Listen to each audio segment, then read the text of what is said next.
Ang location natin ay dito tayo sa Sitio Cabog, Matawi. Dito lang naman yung madalas nating pinupuntahan kasi ay ang tubig dito ay mababaw, hindi malakas ang alon. Ngayon ay medyo papataas ang tubig. Mamaya-maya yan ay lalalim na.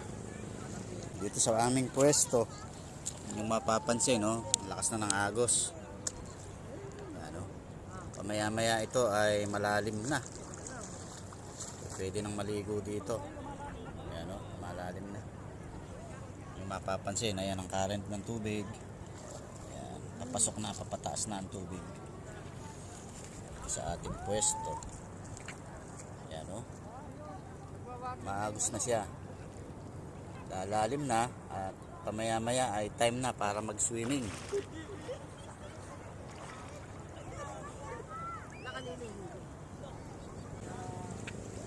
Hindi kasi malakas ang alon.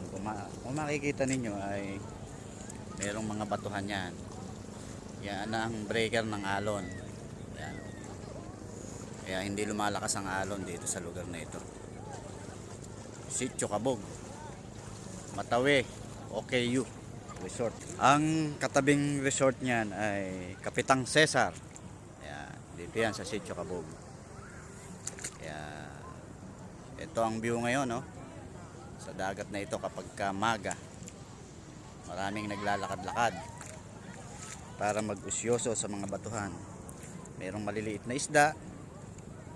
Pag madaling araw dito nakakahuli ng mga pugita at saka mga isda rin, yung mga dumagat nakakahuli dito.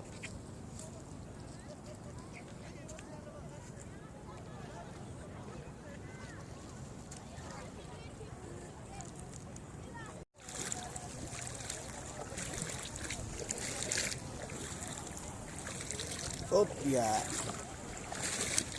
malalim na ang tubig, mataas na.